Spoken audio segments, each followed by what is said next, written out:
Good evening. The OPP have cleared 3 officers accused of colluding to lie during the trial of Umar Zamir. Zamir was charged and later cleared of first-degree murder in the death of Constable Jeffrey Northrup in 2021. CTV's Alison Hurst is live tonight with details and reaction. Alison.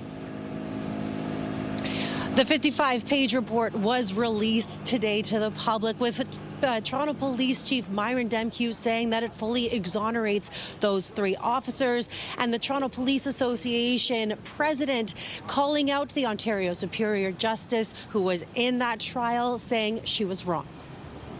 In the 2 years since Umar Zamir walked out of court not guilty of first-degree murder in the death of Constable Jeffrey Northrup, 3 officers who testified in his trial have been under investigation.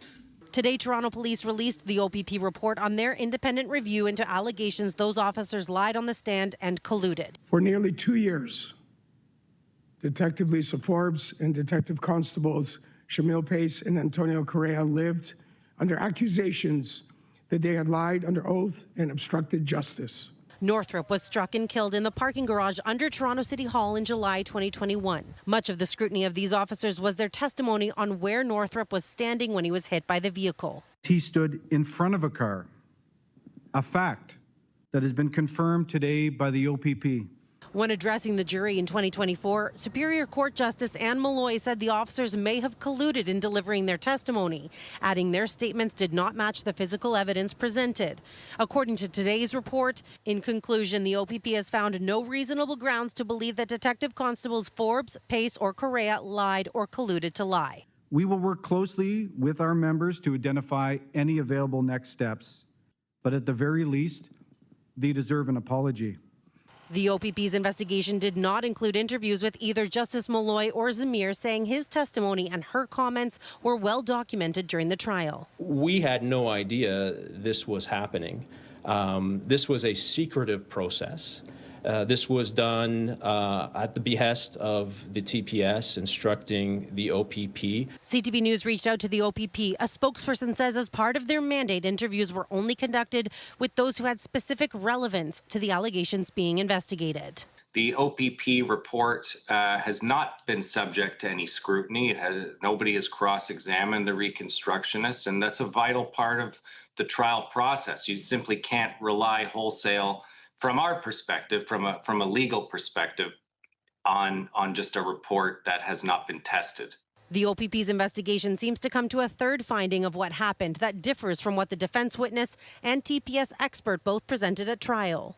One might wonder why the 3 experts could disagree on evidence that was readily available or ought to have led to similar enough findings. Officers Forbes, Pace, and Correa said in a statement in part, "We fully cooperated with the investigation and we appreciate the results. Our only wish was for the truth to come out no matter how long it took.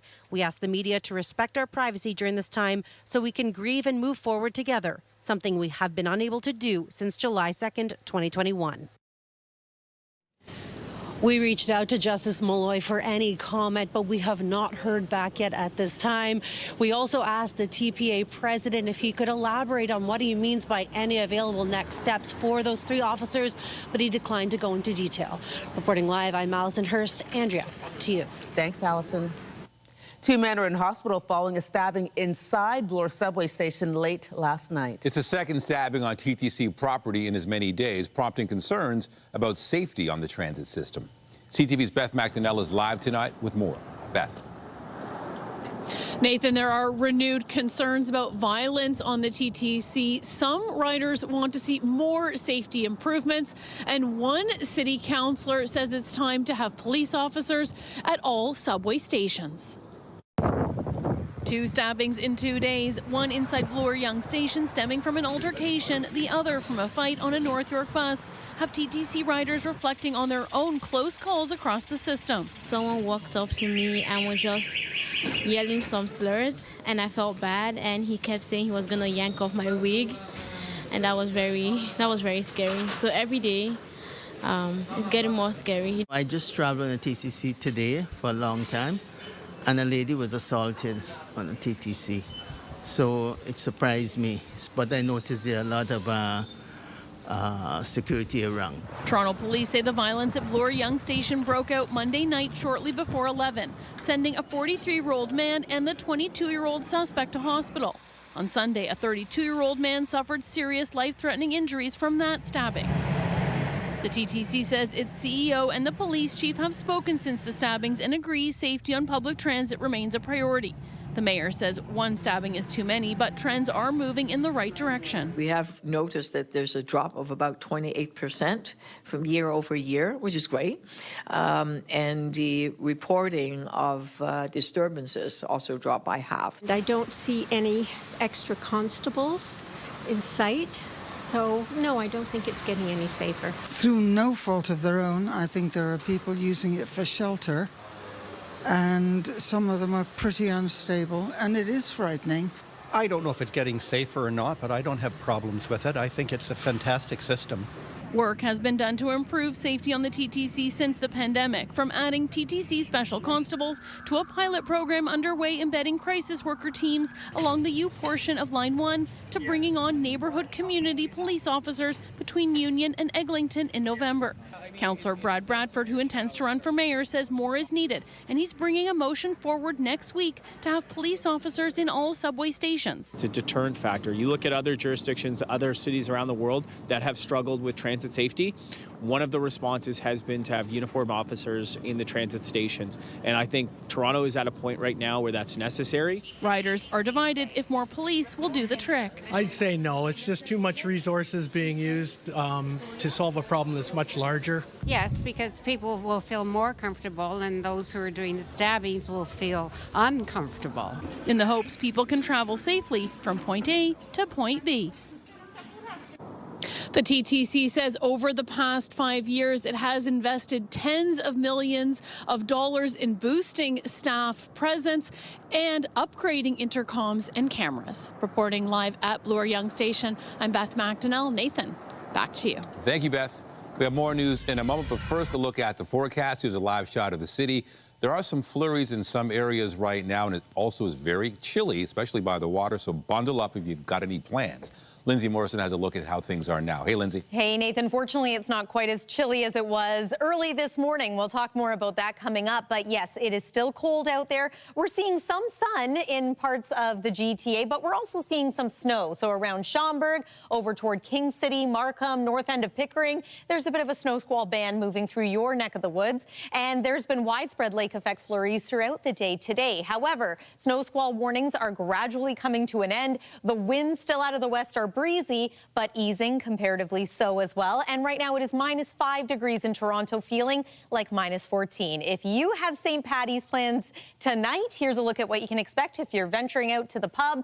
30% chance of flurries and a temperature eventually falling to about -10 degrees. Here's a live look at Dublin, Ireland this hour, where the temperature has been quite mild today in the double digits. Happy St. Patrick's Day to all celebrating. Andrea, I'll send it over to you. Thanks, Lindsay. And as she mentioned, of course, it is St. Patrick's Day, a celebration for the Irish and those who wish they were Irish, among them CTV's Jessica Smith, who's live inside the West Cork Irish pub near Queen and Broadview. Jess, how's the party going? Listen, Andrea, I had to stop the music, not because it wasn't good, but because I want to talk to the singer. Now, Jack, I have to ask you, what is it about St. Patrick's Day that really brings everybody together? Because I feel like it doesn't matter what your background is, everybody here feels so included. Yeah, I suppose Ireland has a rich heritage and culture, and I suppose everyone claims to be a bit Irish. But yeah, it's a brilliant day to celebrate everything Irish, and as an immigrant myself, I've been here and living in Toronto 2 years now, so it's great to meet up with all the Irish and people who claim that they are Irish, so it's brilliant day out, and the pubs are full, the drink is flowing, and it's brilliant crack. Listen, I feel like you've obviously celebrated St. Patrick's Day in Ireland. How do we compare? Oh, you're up there. Canada is definitely up there. It's close enough. I'm not sure it beats Ireland, but you're close enough. We'll take a close second. Now, you've had tons of fans here. You've had people that have come out to support you guys. What has been your favorite part about celebrating St. Patrick's Day today? Sorry, what was that? Your favorite part about celebrating today? Just enjoying it with everyone and just having fun and just being with friends and just having a bit of fun. I mean, I have a little bit of Irish in my background. Shout out to my mom, the Macaulays, but Talk to me about why this particular holiday is so special, why everybody feels so included. I mean, I would ask an Irish person, but it's just the one time that the Irish can all come together and actually be proud to be Irish. Yes, ma'am. And Jack's been singing all afternoon now. Is there a song that you have a favorite that you go to that gets the crowd going? Oh, it has to be the Galway Girl, I think. All right, we're gonna let you take that away because you guys have to hear him sing. We're gonna let you listen in live and let Jack take it away. Happy St. Patrick's Day, everybody.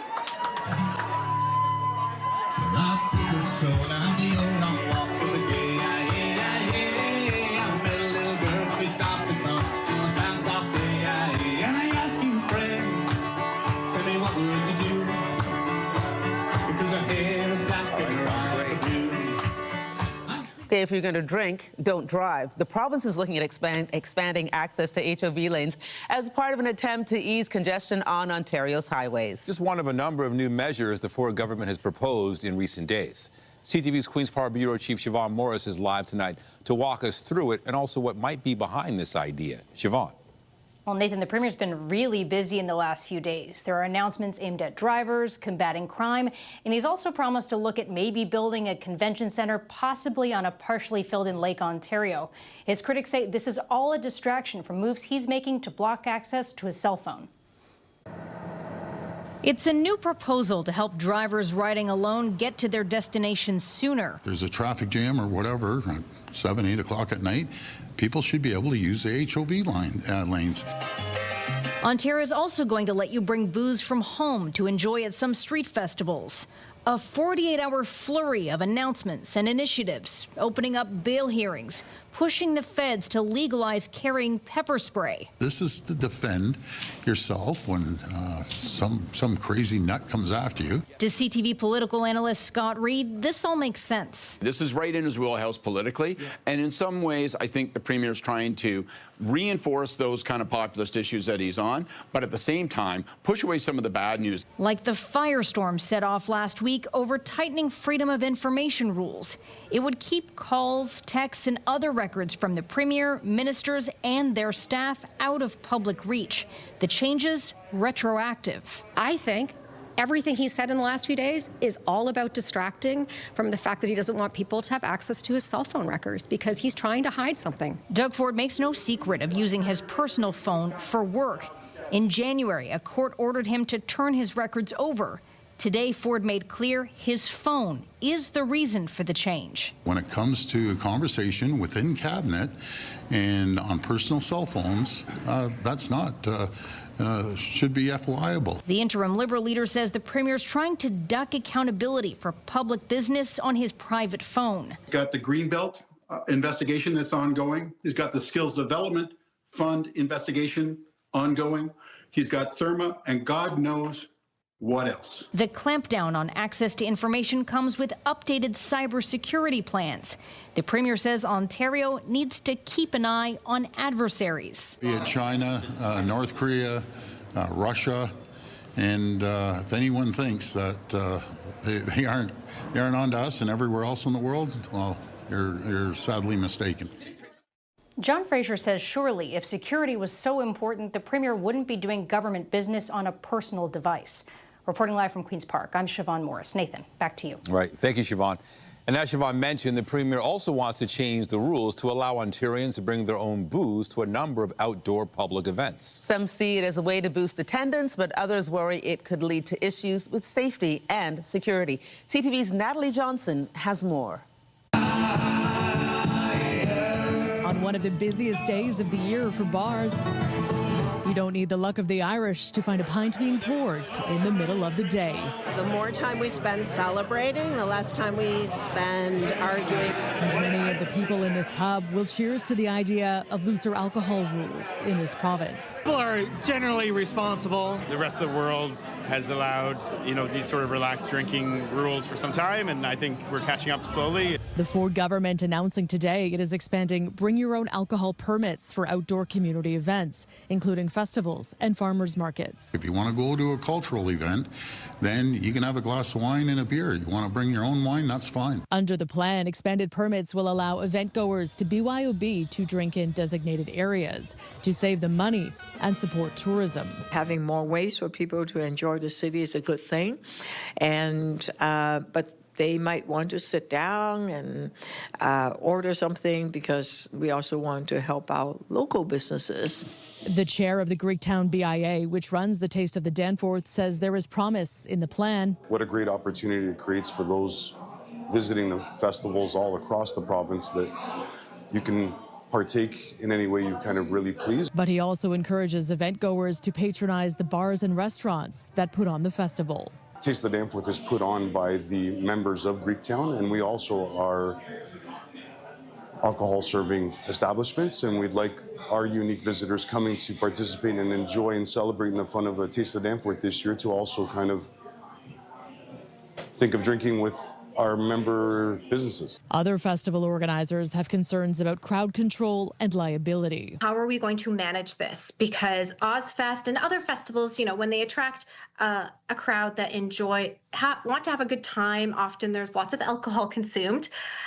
We want to make sure we're putting on the most safe festival and most responsible festival. Mad Canada responding today, quote, anytime there is an increase in the availability of alcohol, there are concerns about an increase in alcohol-related harms, including impaired driving.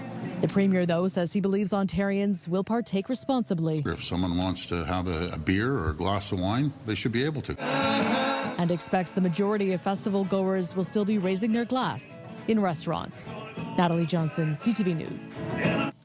Police are searching for 3 suspects following a home invasion in Vaughan. Police have released security camera video of the incident shortly before 1 a.m. Officers responded to reports of a shooting at a home in the area of Carville Woods Circle and Crimson Forest Drive. When they arrived, they learned multiple suspects had forced their way into the home. Police say someone inside obtained a legally owned gun and shot at the suspects who fled the scene.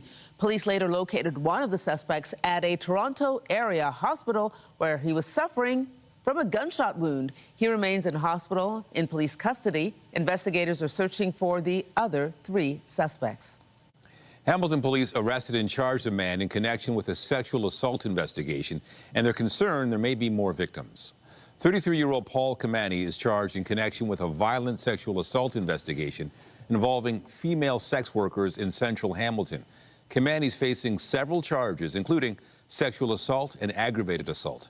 Police are encouraging anyone who may have had contact with him to come forward. Still ahead, a feline that flouts international law and continues to cross the line. Meet the border-jumping cat that's become a local legend. Next to the war in Iran, the U.S. Embassy in Baghdad was hit by rocket and drone attacks again today after a series of strikes hit the same area earlier in the day. Iran continued to attack neighboring countries housing U.S. installations, and Israel announced airstrikes overnight had killed more high-ranking Iranian officials. CTV's Heather Wright reports. Iran kept up its drone strikes overnight with a wave of attacks targeting the U.S. Embassy in Baghdad. One of the most intense since this war began, with security officials saying at least 5 drones were used. Countries in the Gulf were also targeted. Authorities in the United Arab Emirates say 10 ballistic missiles and 45 drones launched from Iran were intercepted. While in Israel, an Iranian missile caused damage in the central part of the country. Despite more than 2 weeks of bombardment, Iran continues to target so-called enemy countries, though the tempo of those strikes has slowed. In what could be a major blow to the regime, Israel says it killed one of Iran's top leaders, Ari Larijani. Last seen in public on Friday, Larijani had strong ties to both Moscow and Beijing and was seen as more of a pragmatist than a hardliner. The United States released this video today, which Central Command says shows strikes against targets inside Iran.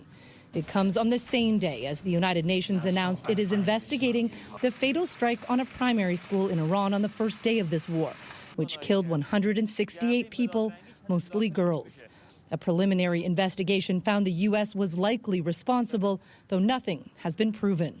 Given the innocent lives that have been lost, there is a critical need for such an investigation to be done and for an independent outcome to follow. The UN is also questioning Israel's conduct in Lebanon, saying some of its strikes there may constitute war crimes. The death toll from renewed fighting between Israel and Hezbollah, the Iran-backed militant group, is nearly 900, according to the health ministry. Nearly 1 million people have been displaced. We feel that someone should look at us, this man says. There has been a lot of destruction. Heather Wright, CTV News, Istanbul. The U.S. president is still trying to persuade allies to send in reinforcements to secure the critical Strait of Hormuz. Today, Donald Trump faced his first public defection over the war. CTV's Joy Malbin has the details.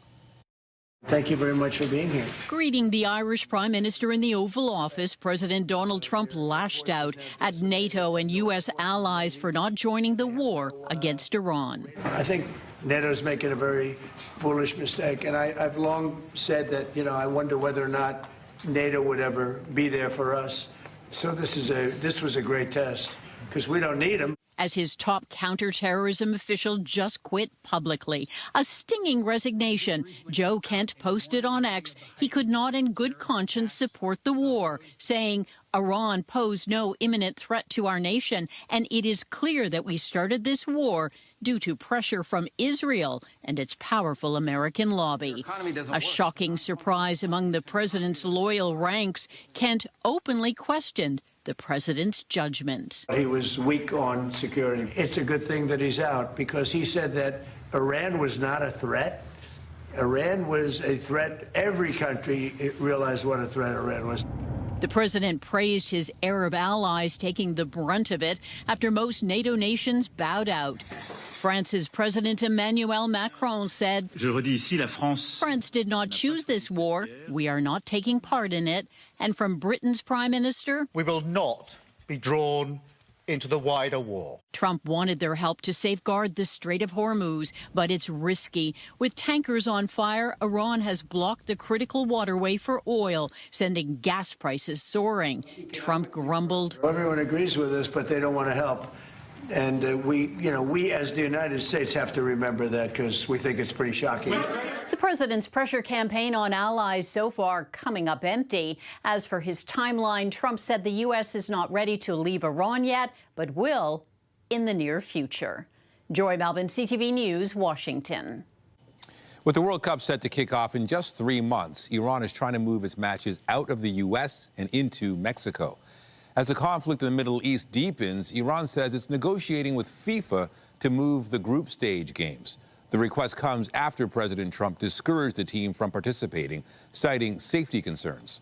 The World Cup is being co-hosted by Canada, Mexico, and the U.S., and is scheduled to begin in June. Moving matches this close to the tournament would be unprecedented. Well, Donald Trump made it clear today he'll be, quote, doing something with Cuba very soon. Nationwide blackouts have been racking the nation for months now, and the country's economy is under crippling U.S. sanctions. What could be coming next is being nervously watched by the Cuban community here in Canada. Here's CTV's Jean-Pierre Beauchemin. At Cecilia's Cuban restaurant in Montreal, owner Alexi Diaz-Arcia's thoughts are on his family plunged in the dark. I make food here while people in Cuba have so little, he says. We keep waking up at night to see if they have power, if they're okay. Dawn has brought just a glimmer of relief to Cuba, with patches of power returning to some hospitals and homes, though not all. And the collapse has cut off running water to many, and communications are spotty. Just waiting. Waiting for Waiting for what? For a miracle. For a miracle. Officials warned the crumbling power network could fail again as it continues to degrade. Our food has spoiled, says 75-year-old Pedro Ramos. I'm boiling 3 pieces of chicken to try and save something to eat because the situation is really bad. This is the 3rd island-wide blackout in 4 months as Cuba's energy and economic crises deepen. American President Donald Trump said on Monday he believed he would have the honor of taking over Cuba. And today he continued to hint at imminent developments. And we'll be doing something with Cuba very soon. Secretary of State Marco Rubio called for new leadership in the country. The U.S. blockade has choked off oil supplies since critical shipments from Venezuela were halted in the wake of the American attack. Cuba has announced it would open the economy, inviting those in exile to invest in businesses on the island. But Antonio Tang says he believes that's too little, too late for the government. It is really chaotic. The Cuban government have lost totally the control of the economy. People here continue to watch the situation closely and continue to look for ways to help the people back home. Geneviève Beauchemin, CTV News, Montreal. Pakistan is being accused of an airstrike on an Afghan drug treatment center in Kabul, killing at least 100 people. The Taliban claims the death toll is over 400, and the UN has called for an investigation. The cross-border conflict reignited last month, with Pakistan accusing Afghanistan of harboring militants, which Kabul has denied. Meantime, Pakistan calls the claims it struck the medical facility false and misleading, releasing this video of what it calls precision airstrikes carried out on military targets. Princess Kate marked St. Patrick's Day with a visit to the Irish Guards. Kate handed out traditional sprigs of shamrock to members of the regiment, including an Irish wolfhound. Kate has held the ceremonial role of Colonel of the Irish Guards since 2022. The driver of a food truck in Japan saved the local fire department the trouble of rushing to the scene by driving his own flaming truck to the station himself. In the distance, you can see the roasted sweet potato truck roasting itself as it burned through the streets. By the time fire crews suited up, the flaming vehicle had already pulled up at the station. The flames were doused and no one, including the elderly driver, was hurt, thankfully. Well, there's an ongoing situation at the Canada-U.S. border in British Columbia, which officials may not be sure how to handle. A cuddly feline is flouting international law on a daily basis. CTV's St. Alexander explains. This is Zero Avenue in South Surrey, and these picturesque homes sit smack on the border. This side is Canada, across the street, the United States. No fences or concrete blocks, just a little ditch and signs warning, don't even think about crossing. Oh, it's very secure, yeah. And people follow the rules, except for one resident, him. Unfazed by jurisdictional authority, he is the Canadian border-jumping kitty cat. Illegal. What? I think it's because he's got 4 legs, not 2. Decidedly confident, ignoring the watchful gaze of border agents and that machine in the sky that's as useful as the dog as far as he's concerned. Several times a day, almost every day, he shows little interest in international law and carries on his very important work of mousing. He's a cool little cat, keeps coming back and forth and says hello to everybody. His name? Louis. Officially, Louis Vuitton, like the designer. And his styling cross-border feline feats are now so famous. I love it. He's become a local legend and a social media star. It's a bit mind-blowing. He kind of flaunts his recklessness for the law. Now, Mr. Vuitton is particularly good at catching all sorts, and he has been known to smuggle the goods across the border and leave them on the doorstep. I bet he did not declare them. We're not sure whether U.S. agents have caught up with him for questioning. We do know he had no interest in a TV interview. Doesn't go through customs. He's got a passport. If he did, it would show the cat who turned 6 on July 1st, Canada Day, will hop back over the line when he's good and ready. St. John Alexander, CTV News, Surrey. Coming up, a chance for kids to level up and play a sport that might otherwise be out of reach. A March break hockey camp breaks the ice and gives young people a shot. And I'm Pat Foran. Coming up on Consumer Alert, if you're traveling outside of Canada, you need travel health insurance. And people coming here need insurance too in case of sickness or injury. A woman visiting from the U.S. was hospitalized and now has a bill for over $100,000. That story is just ahead. It was a frigid start to our day today. Minus 11 degrees at Pearson Airport, but it felt closer to minus 20. That's not actually a record low for today. We needed to fall to about minus 19 degrees. But compare that to the 13-degree high we reached yesterday, and that was a 24-degree drop in temperature. We should be closer to 5 degrees for a high, and we will get there this week. Details after the break. When you see it happen, send it to CTV News. Text 10400 from your screen to ours. Text 10400. If you have friends or family traveling outside of Canada, they should have travel medical insurance in case they become sick or injured. The same is true of anyone from another country visiting here.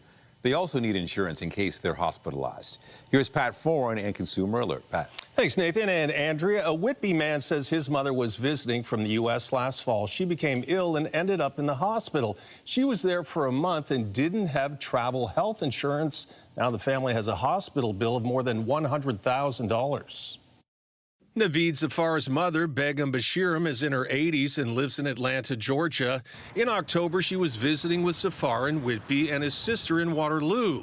While in Waterloo, she had a stroke and ended up in the hospital. I don't know if she's going to make it because she was unconscious. Zafar rushed to the Waterloo Regional Health Network to see his mother and fill out documents for her care. I didn't even bother looking at it because all I was thinking, if I can see my mom again or if she's going to make it. Bashiran was in the hospital for 4 weeks in and out of intensive care. She has since recovered and is now back in Atlanta. While visiting Canada, she did not have travel health insurance, and the family has been handed a huge bill. $110,000. The total bill came to just over $111,000. The hospital did offer a discount of 10% on certain charges. Zafar owed about $100,000, and so far he has paid $55,000, but he's still expected to come up with the rest. Being as a responsible citizen, I definitely want to pay to hospital. When we reached out to the Waterloo Regional Health Network, a spokesperson said, "We sincerely empathize with the financial strain unexpected medical emergencies can cause, especially when navigating the complexities of international health care." All people visiting Canada that are not Canadian residents need to purchase Visitor to Canada insurance. Martin Firestone with Travel Secure says many different companies offer Visitor to Canada insurance, and he says the same way Canadians need insurance traveling outside our borders, visitors must have it to make sure they're covered if they get sick or injured while here. Sadly, it appears they didn't buy it, and now they're facing this huge bill. Zafar says he is thankful the hospital looked after his mother and says he'll have to find a way to pay the rest of the bill. I had to pay. There's no way out.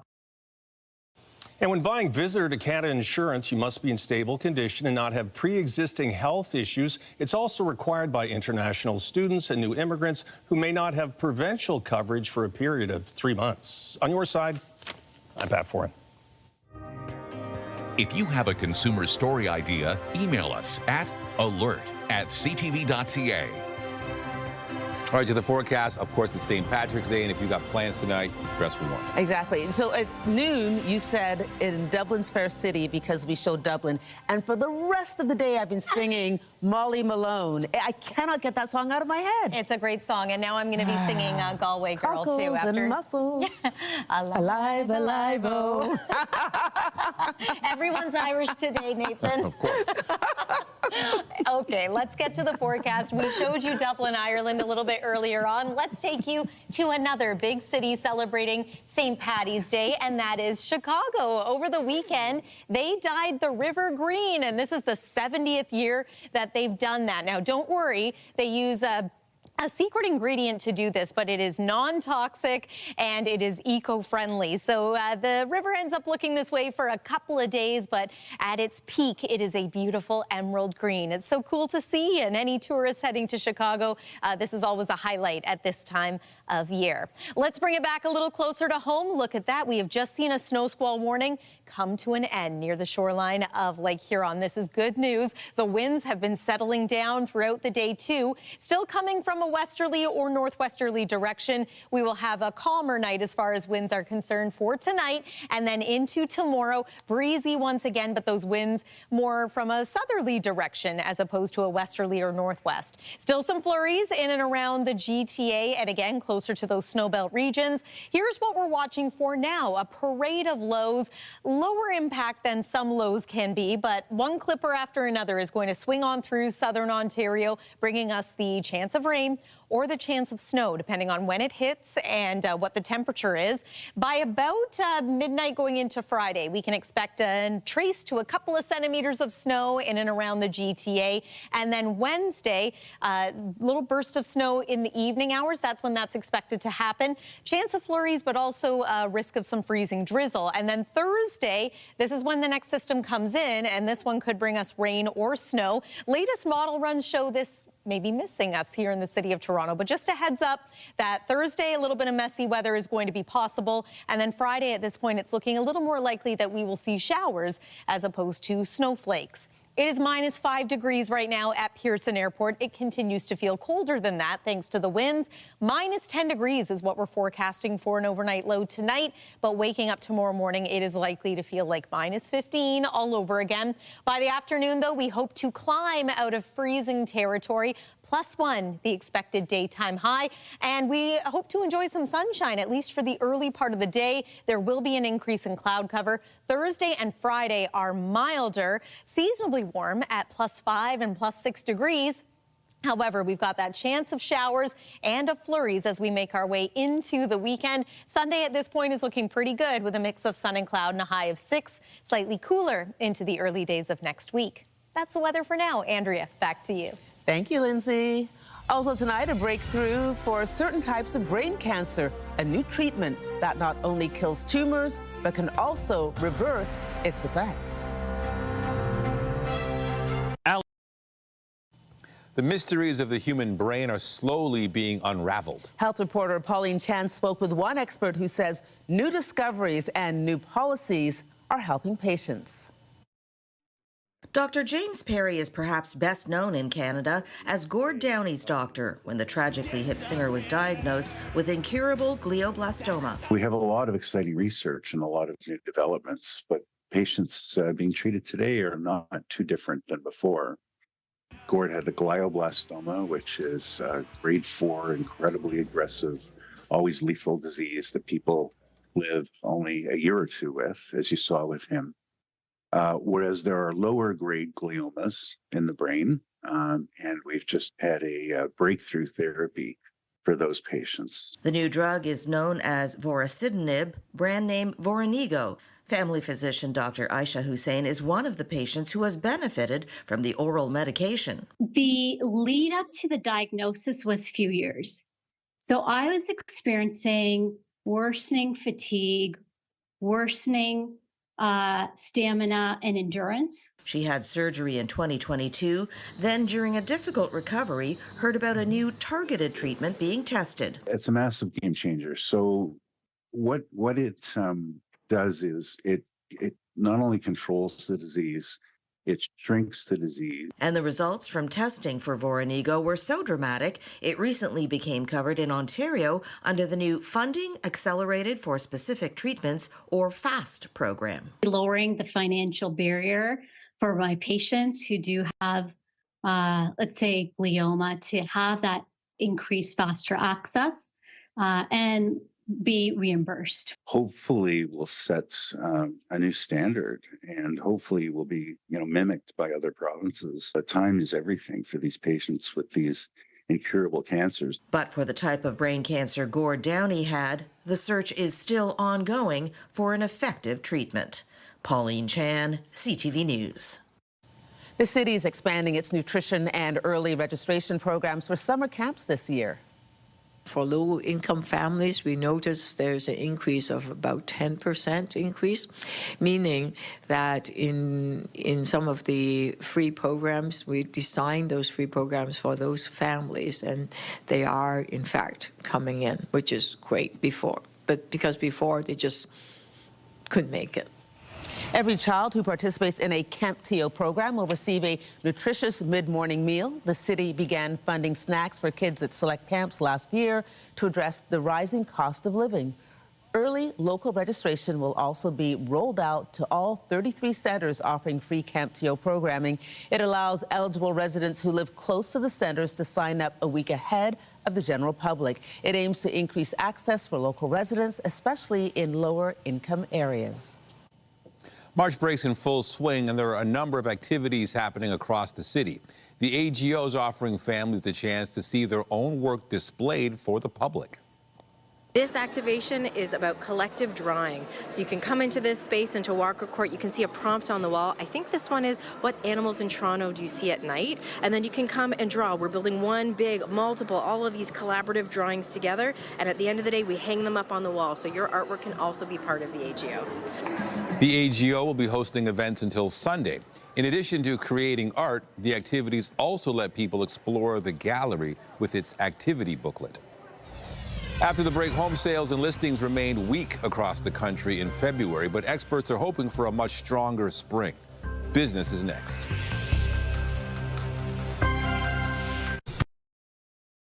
Canadian home sales dropped again last month, dragging out a slump that has hit the housing market hard. BNN Bloomberg's Mirella Fernandez has more. January sales were historically bad, and February sales were down another 1%. The Canadian Real Estate Association says home sales were down 8% last month from February of 2025. Experts say the cost of borrowing still weighing on buyers, and that the harsh winter weather was also a weight on the market. Activity did start to pick up by the end of the month. Here are the closing numbers for the day. The Canadian dollar is down a fraction to 73.01. West Texas Intermediate is up to 95.94. Western Canadian Select down almost $5 to 77.25, and the TSX gained 52 points today. Those are your business headlines. I'm Mirella Fernandez. The Maple Leafs will be going green tonight, hoping for the luck of the Irish when they host the New York Islanders. Kept in at the line. Here is Drew. Scores!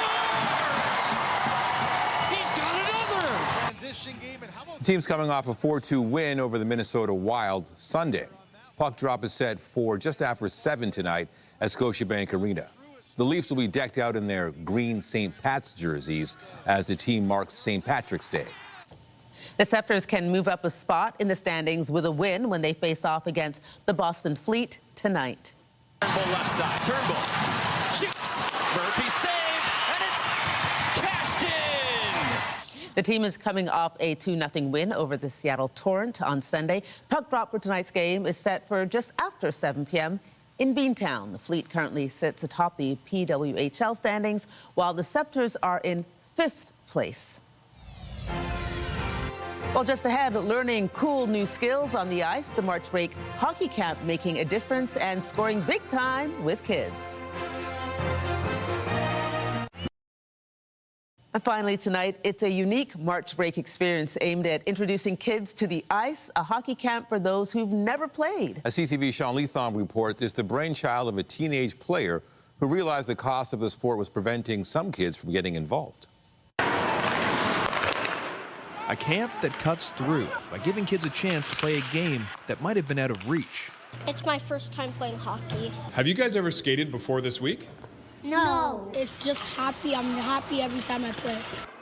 It's called Open Ice Initiative, a March break hockey camp dedicated to giving kids who may not be able to afford the game a chance to play. The only barrier to hockey should be the boards, not price. 15-year-old Andrew Adair created Open Ice because, as a U16 AA player, he could see how expensive hockey can be. Equipment costs can reach thousands of dollars, but actually joining in a consistent league can actually be a financial burden to a lot of families.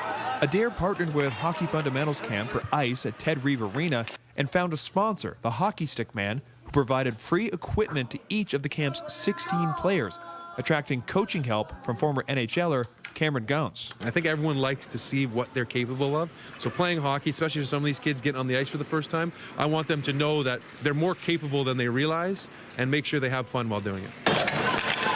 Hockey registration in Canada fell by half during the pandemic, and while numbers are once again rising, they're still below the all-time highs of the mid-2010s. It's a pretty fun game. For players like 11-year-old Kira Ihabanu, enjoying the game is as simple as scoring her first goal. You're proud. You're proud that you made it. It's a lot of work, but it's very exciting and very interesting. Alberto and Alejandro are brothers trying the game this week. Their father says it wouldn't have happened if not for this camp. The fact that the kids have an opportunity to come and try the sports at no cost, I think it's amazing. Another sponsorship from Pizza even has lunches covered so kids have enough fuel to play while building some friendships. This is the second camp Open Ice has run. The first was over Christmas. They plan to run another in the summer. I just really like it. As for the players, they're starting to have plans of their own. What are your dreams? What do you want to do with hockey? Be in the Olympics. Like a girls' hockey team. I want to play in the NHL. Just having some fun. And they're meeting that goal every day this March break. Sean Leathong, CTV News. Let's give him his props. What a great job. Great camp. Looks like so much fun, doesn't it? Absolutely.